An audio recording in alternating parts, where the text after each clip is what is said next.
Okay, so what we're gonna do is we are going to use zucchini and carrots as our noodles today. So I'm gonna show you a little bit. We've got the rest ready already. So we top and we tail our veggies. If the carrots look like this, I do peel them, just because they don't look quite so pretty. If the carrots don't visibly seem to have any dirt on them, then I don't peel them, and I'll just grate them the way they are. But these are farm fresh, and they do seem to look like they've got some fuzz going on. So I peel towards myself. My husband always freaks out, but I find that I'm able to do the whole thing in one peel. Okay, so what we do is we put on the grater blade. Now the grater blade has two sides. One says medium shred, and one says fine shred. The fine shred is the one with a sharp edge facing up. So that's what I like you to do, is put the sharp edge facing up, because I like angel hair pasta. All right, so another thing about noodles is we think of a food processor sometimes, and we think that we have to feed it through in this little hole. But if you do that, you're gonna end up with really short noodles. So what we do is we pick up the basket, and obviously this isn't gonna fit. So you do have to cut it in half, but our carrots should pretty much fit. There we go. So I usually, before I turn my food processor on, I'll kind of stack it up, and you'll have to push this in, and then it'll work.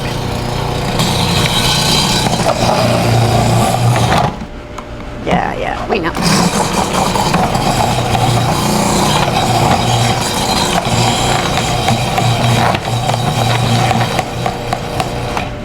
There we go. Okay, so you'll end up with some chunks like this. So we made a bunch of noodles before you got here, and typically what I do is, if you're not doing it just for yourself, if you're doing a large amount, we would do the carrots separate and we would do the squash separate. And the reason why is we need to get the water out of the squash, but we don't need to get the water out of the carrots. In this case, I just thought we'd do it together, and you feel it, because then you'll feel any of the big chunks. Now, how we get a dry noodle, because nobody wants a wet noodle, is we salt it. So in India, we were taught to do this just naturally with all of our cucumber, our squash, our eggplant, things like that. So you're not really trying to salt the squash. What you're trying to do is force the water out of it. So I'm just gonna go with half a teaspoon of salt. Okay. And you want to mix that salt into all your squash. And if you're not in a rush, after you squeeze it like this, you can just let it sit, because the salt acts as almost a heat source, and it'll keep eating away at the noodles. So if you just let it sit for 15 minutes, which we can certainly do, because now we're gonna make our cheese sauce, okay? Okay, so now we're back to our S blade, and we call it an S blade because of the shape, because it looks kind of like an S, okay? So this is what our S blade is. So if you read a cookbook and it says you take out your S blade, that's what it's looking for. So Brazil nuts. If you're ever trying to make a cheese or anything that you don't have time to soak, Brazil nuts do not need to be soaked. So typically, to make a batch just for you guys, I'd start with 4 cups of Brazil nuts. I'm gonna go with 8 cups today. At this point, I go ahead and I add my seasonings. So for 4 cups of Brazil nuts, you use 2 tablespoons of garlic. You would use 1 teaspoon of chipotle in your 4 cups. And you would use 1 tablespoon of salt. Okay, we turn it on. So we make our own water kefir. What we're trying to do is, as organic farmers, we want you to have nutritional food. So a lot of the raw recipes will tell you to use, at this point, a lot of olive oil. Okay, so there's Dr. Esselstyn's philosophy that oils, period, are bad for you. So he doesn't recommend any oil. Myself, I think coconut oil and olive oil used raw and avocado oil are okay, used sparingly, right? Like I said, you would have got 1.5 tablespoons in each slice of cake that you had, right? So even if you had 2 slices of cake, that would be 3 tablespoons, which is within that range of 4 tablespoons a day. But in this dish, if I went and we used 1 cup of kefir for 4 cups. If we used a cup of oil, that's a heck of a lot of oil, right? So water kefir has no fat, and it's a fermented drink, and it gives it slightly tart flavor.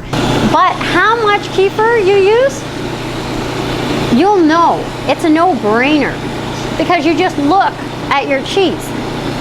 Until you get the desired consistency, you're going to keep adding kefir. Lemon juice. For 4 cups, you would use 2 tablespoons. And this is just a creamy cheese sauce, right? Just like that. Now, if I'm doing it, and I'm going to show you how to strain off, I just let my food processor run because I want a really, really creamy sauce. So the more it runs in the food processor, the more the little grains of the Brazil nuts break down. Okay, so we started with 1 tablespoon of salt. I would probably at that point add like half a teaspoon, okay? Just a little bit, because you can always add more. You just can't take it away. Now, in the 15 minutes that it's had, it's really juicy. Makes our job really nice and easy. So we have an empty bowl. We take our noodles now, we squeeze them. So this was the equivalent of you boiling your noodles and then straining them off. Okay.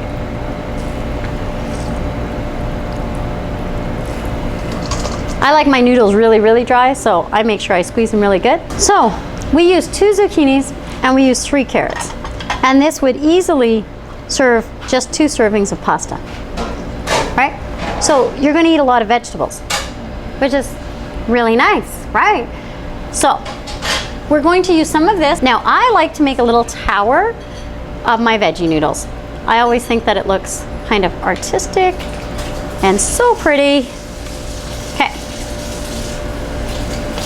And then I put a dollop of the cheese sauce. Okay, so now you've got something that's a pretty green.